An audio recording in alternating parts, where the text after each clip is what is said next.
Hinahanap na ng NBI ang fiancé ng DJ at influencer na si Jelly Ao na nanakit umano sa kanya habang nasa loob sila ng sasakyan. Ang ugat daw ng pananakit, selos. Saksi, si John Consulta. Duguan, sugatan, may mga pasa sa muka. Ito ang kalagayan ng DJ at online influencer na si Jelly Ao sa mga larawang pinost online ng kaibigan niyang si Christian Tugado. Ang mga litrato, pinayagan niyang paggamit sa GMA Integrated News. Bakas pa rin ang mga sugat na magtungo si Jelly sa tanggapan ng NBI o National Bureau of Investigation kanina.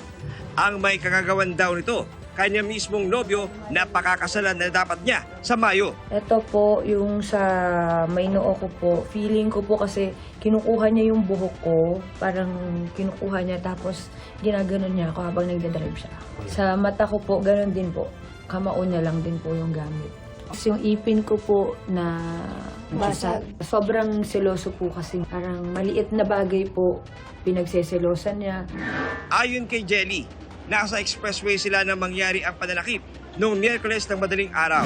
Buti na lang po, pagdating po namin ng Angeles, Pampanga, hindi po umangat yung boom.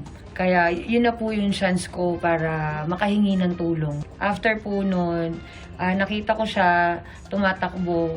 Tapos may mga bus po kasi sumakay po siya ng bus. Hinahanap na ng NBI ang nanakit na lalaki. Kung seswertehin tayo, within the day, makukuha natin yung boyfriend niya at para mapanagot sa kasalanan na ginawa niya. Ang babae ay hindi sinasaktan. Kumuha na rin ng mga ebidensya ang NBI mula sa sasakyan ni Jelly kung saan nangyari ang pananakit. So kung sa subject natin, akong naririnig mo ito, maganda na makipag-ugnayan na lang sa amin, sumuko dito para makakabawas pa yun sa kanyang kinakaharap na kaso. Kaya ko po siyang patawarin. Pero gusto ko po pagbayaran niya yung ginawa niya sa akin. Para hindi niya na po magawa sa mga ibang babae pa. Para sa GMA Integrated News, ako si John Consulta, ang inyong saksi. Mga kapuso, maging una sa saksi. Mag-subscribe sa GMA Integrated News sa YouTube para sa iba't ibang balita.